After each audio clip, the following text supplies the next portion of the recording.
بسم الله الرحمن الرحيم.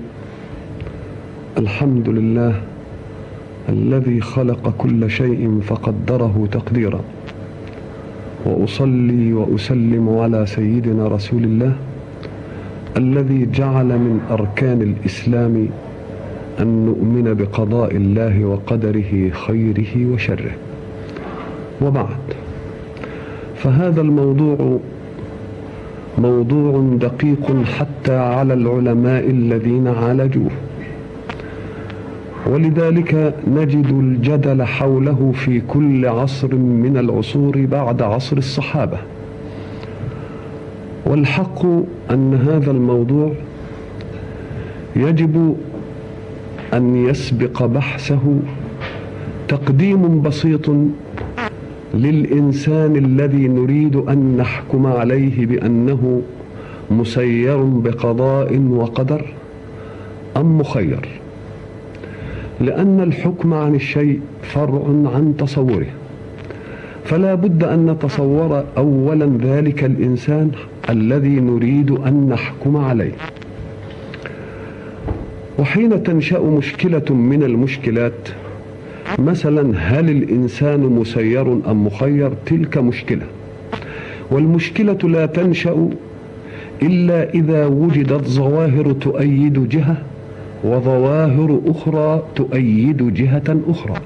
فمثلا إذا قال إنسان أنا لا أستطيع أن أحكم على فلان أهو كريم أم بخيل، لا شك أنه لو رأى كل تصرفات فلان كرما لما نشأت فكرة أم هو بخيل، ولو كانت كل تصرفاته بخلا لما نشأت مشكلة أم هو كريم.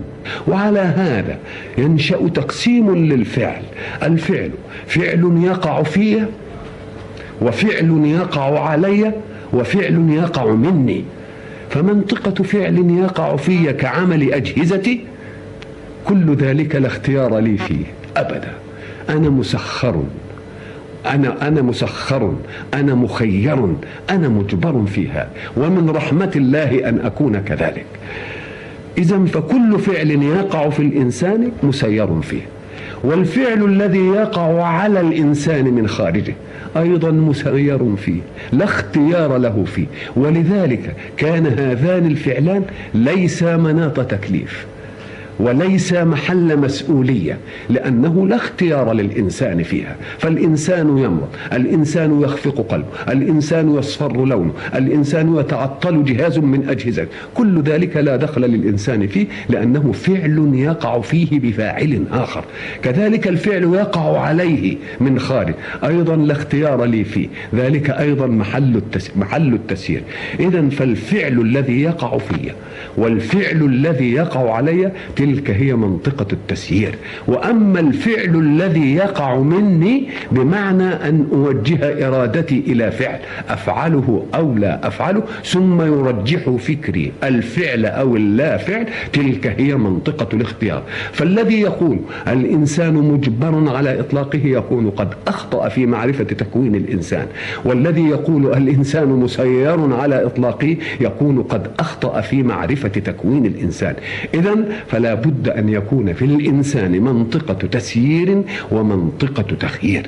منطقة التخيير هي مناط التكليف دائما. إذن فيجب أن نفهم أن الفعل الذي يقع فيه والفعل الذي يقع عليه ذلك هو منطقة الجبر. ومن رحمة الله كما قلنا أن نكون مجبرين، لأننا لا نستطيع أن نعالج أمور حياتنا التي لا نعرف عنها شيئا، وخصوصا قبل أن يكون لنا عقل أو قبل أن ينضج ذلك العقل. منطقة الاختيار هذه وهي منطقة التكليف يحكمها قانون. ذلك القانون خاص بالمتدين، وهو الذي يتلقى نظام حركته من منهج السماء: افعل كذا ولا تفعل كذا. لو أن الإنسان غير صالح للفعل لما قال الله له افعل، ولو أنه غير صالح لألا يفعل لما قال له الله لا تفعل. إذن فتوجيه أمر من الله بفعل وتوجيه نهي من الله بلا تفعل دليل على أن الله قضى وقدر لذلك الإنسان لونا من الاختيار في منطقة فكره ومنطقة عقله ومنطقة تكليفه. فاختيار الإنسان لا يعني أنه خرج من القضاء ولا خرج من القدر، لأن الذي قضى عليه وقدر أن يكون مسخرا في كذا قضى أيضا وقدر أن يكون مخيرا في كذا، فأي فعل يقع منه لا يكون خارجا عن منطقة القضاء ولا عن منطقة القدر. جميل. العلماء حينما استقبلوا هذه المسألة استقبلوها بتطرف. هذا التطرف إن أحسننا الظن كان يجنح دائما إلى تقوية مركز صفة من صفات الله. فالذين قالوا بأن الإنسان مجبر أرادوا أن يقولوا إن الله هو القادر على كل شيء ولا يمكن أن يحدث فعل إلا به. إذن فالإنسان مجبر ليثبتوا لله كمال القدرة وكمال الهيمنة على تصرفات الإنسان، وأن الإنسان غير منفلت من قانون الله. نقول لهم صدقتم، ولكنكم حين تقولون ذلك تجورون على صفة أخرى. هذه الصفة الأخرى أيضا لله، وكما تحمستم للقدرة والقيومية لله يجب أن تتحمسوا لصفة الله الأخرى، وهي أن الله من صفاته أنه عادل. فلا تجعلوا التحيز لصفة من صفات الله سببا من الأسباب التي تدعو إلى التحيف على صفة أخرى من صفات الله. فيجب أن نأخذ صفات الله جميعا جملة واحدة، بحيث لا تأخذ صفة مجالها لتدع صفة أخرى، وإلا تعطلت صفة من صفات الله. فإن كنتم قد تحيزتم لصفة القدرة والقيومية وأن الكون كله في قبضة الله لا يشذ شيء عنه، نعم صدقتم في هذا، ولكن صفة العدل تخليتم عنها وتخليتم عن مجالها. وصفة العدل تقتضي أن الله لا يعذب على معصية إلا إذا كان قد قدر وقضى للعبد اختيارا في أن يفعل أو لا يفعل. وحين نجد أنه خلقه مختارا في أن يفعل أو لا يفعل نجده أيضا في صفة القدرة وصفة القيومية. إذن تلك المنطقة تعطي لكل صفة من صفات الله مجالها، فالقدرة باقية والقيومية باقية والعدل أيضا موجود. أما أن تحكموا لصفة على حساب صفة أخرى فذلك لا يصح أبدا. والذين تحيزوا وقالوا الإنسان مخير تحيزوا لصفة العدل في الله، ولكنهم لم يتحيزوا لصفة القدرة. إذن فوجب على هؤلاء أن يتراجعوا ووجب على هؤلاء أن يتراجعوا، والتراجع في طرفي النقيض لا بد أن يتواجها معا لا يتدابرا. فإذا كان إنسان في طرف طريق وإنسان آخر في طرف طريق آخر، إذا تدابرا ابتعد، وأما إذا تقابل التقي. فتنازل يا صاحب الجبر عن موقفك، وتنازل يا صاحب التخيير عن موقفك، حتى تلتقي في منتصف الطريق التقاء يحقق للقدرة وللقيومية مجالها ويحقق للعدل أيضا مجاله. ذلك هو الرأي الوسط الذي يجمع بين حقيقة الإنسان بالنسبة للقضاء وللقدر. ولقد تطرف القائلون بالجبر، طائفة الذي يسميها علماء الكلام الطائفة الجبرية، حتى قالت إن الإنسان أنف، والله حتى لا يعلم ما يصنعه الإنسان إلا بعد أن يحصل من الإنسان. واستدلوا على ذلك بأشياء ما أوهن الاستدلال بها. فمثلا وما جعلنا القبلة التي كنت عليها إلا لنعلم من يتبع الرسول ممن ينقلب على عقبيه. فكأن الله وجهنا إلى القبلة ليعلم من يتبع الرسول ممن انقلب على عقبيه، فلكأنه لو لم يوجه ولو لم يجدنا لم يعلم. إذن فعلة التوجه ليعلم، فقالوا إذن فعلمه غير موجود بدليل أنه فعل ليعلم. نقول لهم فاتكم شيء يا قوم. هناك فرق بين علم الخبر وعلم الاختبار. علم الخبر يكون من المتكلم، وعلم الاختبار يكون من المخاطب. كيف هذا؟ إذا جاء أستاذ من الأساتذة ويعلم طلابه بممارسته لهم طيلة العام، وجاء عميد الكلية وقال له: ما رأيك في طلابك؟ قال: رأيي في طلابي أن منهم مجتهدون ومنهم كذا، وأنا أستطيع أن أضع لك كشفا يحقق مستوياتهم بل ويحقق درجاتهم في علومهم. فيفعل الأستاذ ذلك، وبعد ذلك لا يثق الناظر في مثل ذلك الكلام.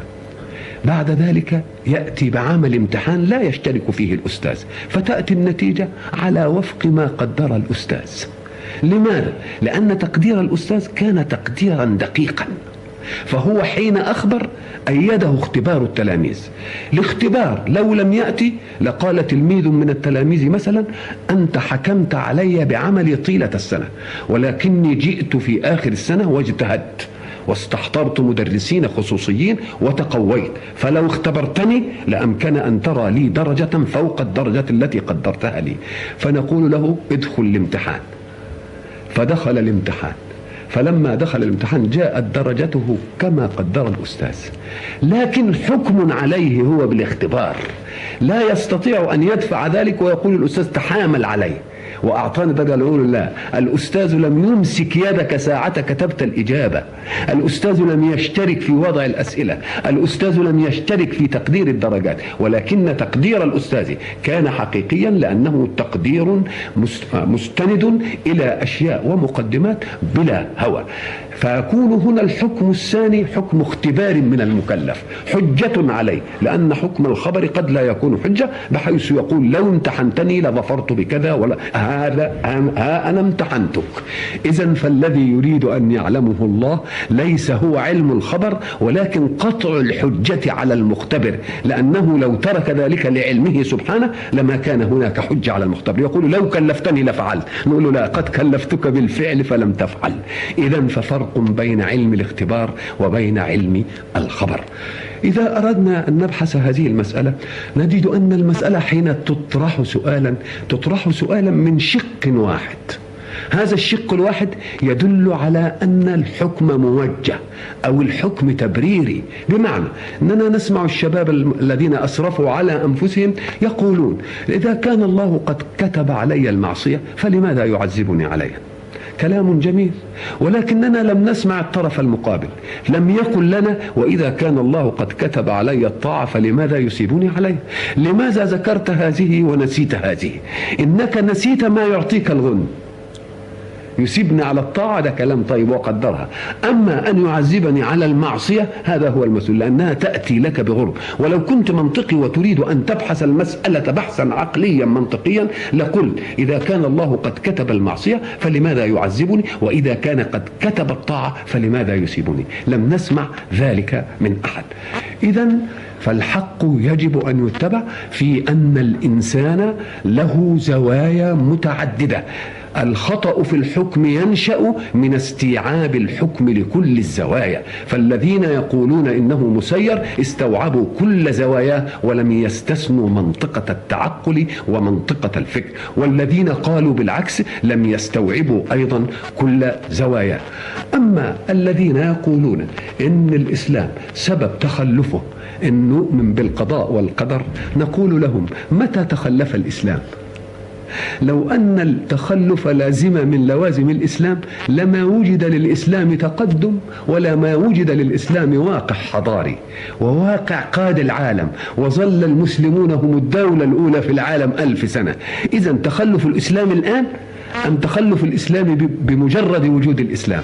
أنتم إذن حكمتم على الإسلام بفترة من فترات ضعفه، لكم نسيتم أن العصور التي كانت هي العصور المظلمة عندكم كانت هي عصور النور عندنا. إذن فالتخلف ليس من طبيعة الإسلام. قد يكون التخلف نتيجة لطبيعة المسلم، أما أن يكون التخلف نتيجة لطبيعة الإسلام فذلك ما ينقضه واقع التاريخ. فقد مرت فترات طويلة ساد الإسلام فيها وقاد الدنيا وامتلك وسيطر وعدل. إذن فيجب أن نفهم السر في تحاملهم على المسلمين في مسألة القضاء والقدر، أن مسألة الإيمان بالقضاء والقدر فيما يقع على الإنسان من خارجه أي في المنطقة الثانية هي التي أتعبت أعداء الإسلام. واجهوا الإسلام بالحروب وواجهوهم بالسيوف، فوجدوا قوما يحبون الموت كما يحب هؤلاء الحياة. لماذا أحبوا الموت؟ لأن لهم إيمان بأن أجلهم يأتيهم سواء كانوا في الحرب أو في غير الحرب، فدخول المعركة لا يعني أبدا أنهم يموتون، بدليل أن آلاف من الأبطال خاضوا المعارك ومع ذلك ماتوا على فراشهم. وسمعنا قول خالد بن الوليد: لقد شهدت 100 زحف أو زهاءها وما في جسدي شبر إلا وفيه ضربة سيف وطعنة رمح فلا نامت أعين الجبناء. فإيمان المؤمنين بالقضاء والقدر فيما يطرأ عليهم هو الذي أتعب أعداء الإسلام، ولذلك يريدون أن يزلزلوا عقيدة المسلمين في القضاء والقدر في المنطقة التي يسيطر فيها القضاء والقدر، حتى يقول المسلمون إننا نؤمن بالقضاء والقدر، وأنه إذا قدر الله لنا أن نرقى وإذا قدر الله لنا أن نتحضر فعل كذا وفعل كذا. وليعلم المؤمنون أن الله لا يتغير من أجل خلقه، ولكن الخلق يجب أن يتغيروا من أجل الله.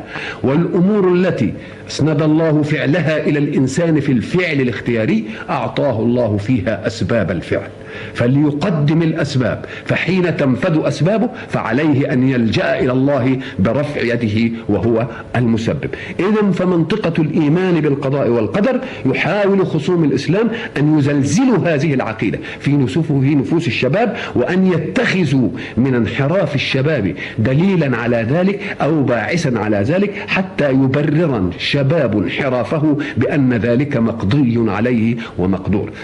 أما الآيات التي يستدل بها العلماء في إسناد الهداية مرة إلى الله ومرة يقول يهدي من يشاء ويضل من يشاء، ويقول في آية أخرى فمن شاء فليؤمن ومن شاء فليكفر.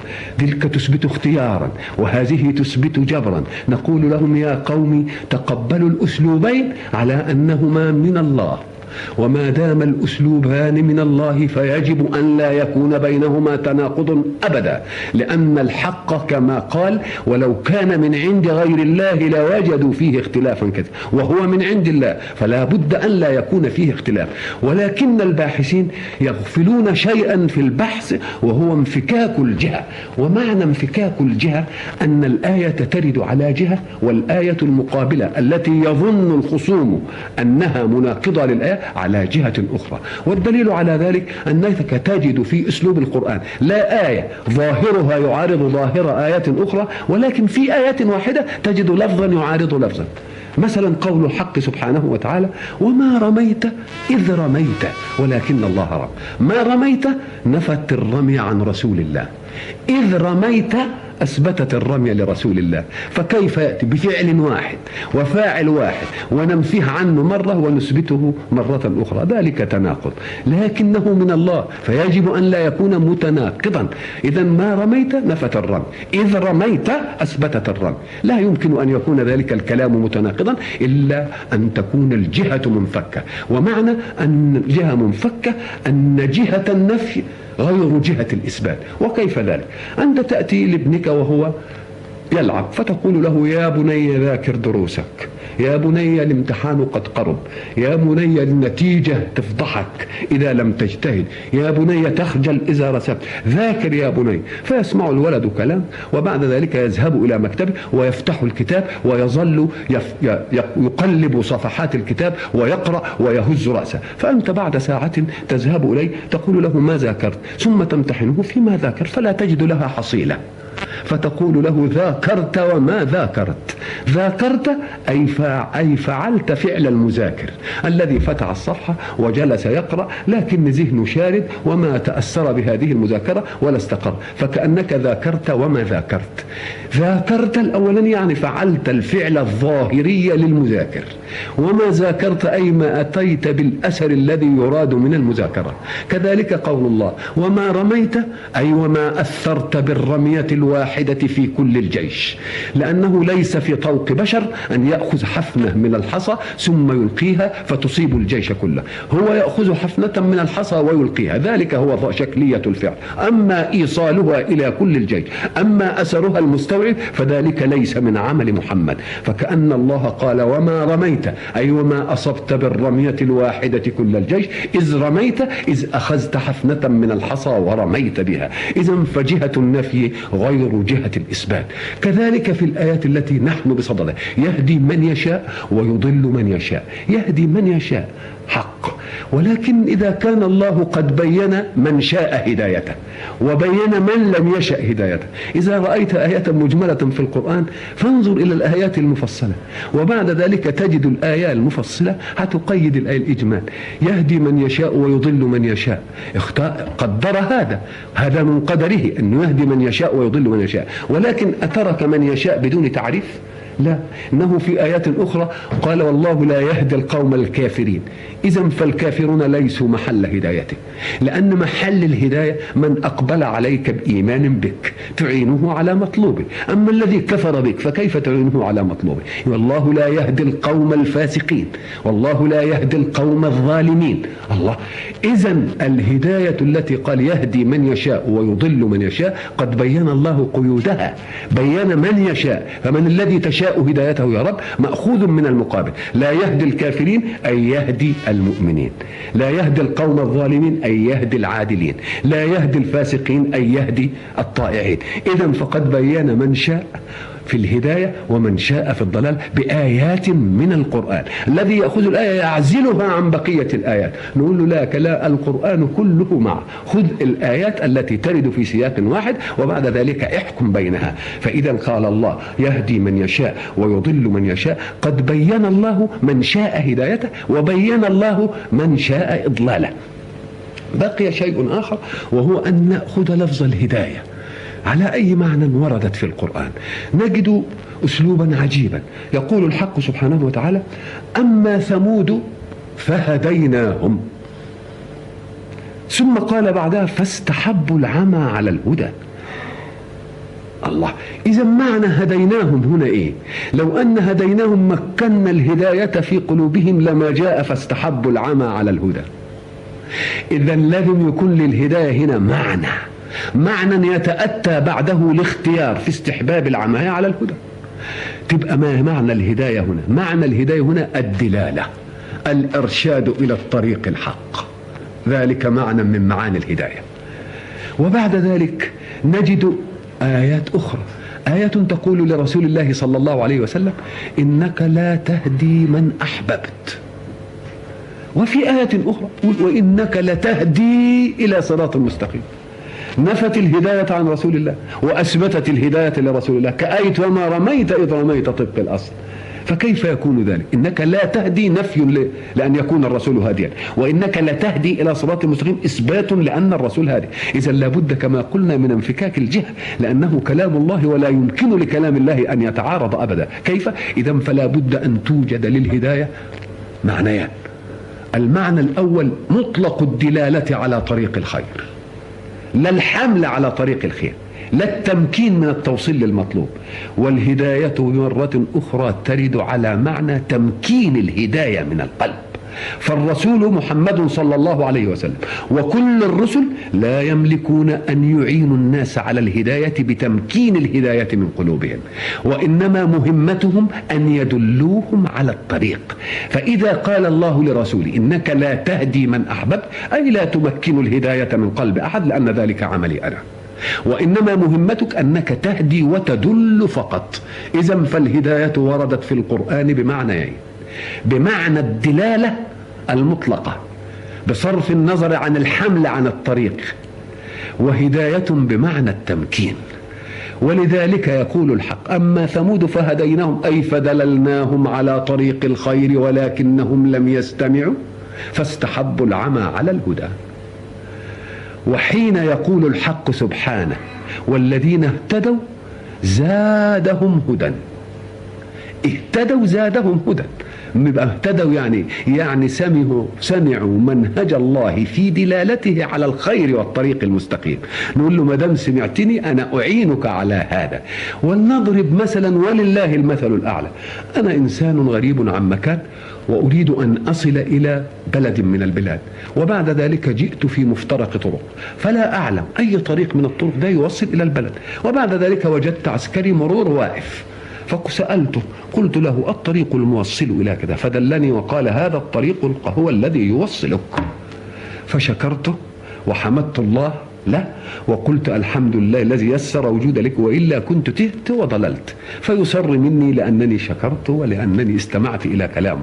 فلما يجدني قد انصعت واستمعت إلى كلامه يقول لي أنت راجل طيب، والله الطريق ده أنا قلت لك عليه إلا أنه بعد 2 كيلو في حفرة وفي التواء شوية في الطريق لأنه في تصليح، فابقى خد بالك منها. أو ما أقول لك يا شيخ أنا آجي وياك لحد ما أنفذك من هذه العقبة، فقد أعانني.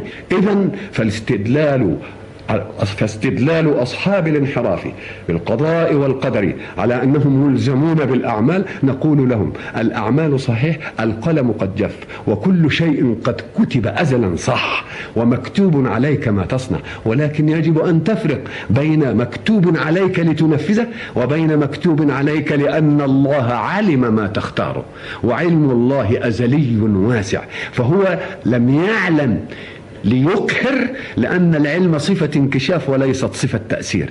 والدليل على ذلك أنك مثلا إذا جاءك إنسان ضيف ثم أرسلت خادمك ليأتي له بتحية فأبطأ الخادم، فإنك تقول للضيف أتدري لماذا أبطأ الخادم؟ يقول له لا. قل هذا الخادم يعرفه ولد منحرف إذا رآه ذاهبا لشراء شيء لعب معه الورق وأخذ منه المال، وحينئذ يخاف الولد ولا يأتي. حين قال صاحب البيت للضيف هذا الكلام قدر ما يكون من الولد في الخارج، فهل أرسل مع الولد قوة ترغم الولد على أن ينفذ ما قاله صاحب الدار للضيف؟ لا، هو متروك على اختياره، ولكن الرجل قال ذلك بحكم تجربته في الولد، ولكن تجربة صاحب الدار قد تكون مخطئة هذه المرة، بمعنى أنه في هذه المرة بالذات خرج فصدمته سيارة فنقلوه إلى الإسعاف، يبقى ذلك خطأ في علم صاحب البيت، ولكن الله لا يخطئ. فكأن الحق سبحانه وتعالى علم أزلا ما يختاره عبده، وهو يختاره بمحض حريته التي وهبت له من القضاء ومن القدر. فكتب فلان عبدي يصنع كذا ويصنع كذا، فكتب لأنه علم ما تفعل ما تختار، ولم يكتب ليقهر، لأن العلم صفة انكشاف لا صفة تأثير. لطيف. وهنا تنحل هذه المشكلة العويصة التي يذهب فيها الكثيرون إلى تفسير كتب الله علينا بمعنى يقهرنا ويجبرنا على ذلك، بعد أن بين الأستاذ أن كتب هنا بمعنى علم، والعلم صفة انكشاف وليست صفة قهر وجبر. وما أحسن المثل الذي ضربه بالأستاذ يعطي الطلاب الأسئلة ليجيبوا عنها، فالأستاذ يعرف أن هذا الطالب سينجح وأن هذا الطالب لا ينجح من حكم معرفته بالتلاميذ، ولكن لا يجبر أحدا من الطلاب على السؤال الصحيح أو على السؤال الخطأ. وفي ختام هذه الندوة نكرر الشكر لأستاذنا الكبير فضيلة الأستاذ الشيخ محمد متولي شعراوي، والسلام عليكم أيها الأخوة ورحمة الله وبركاته.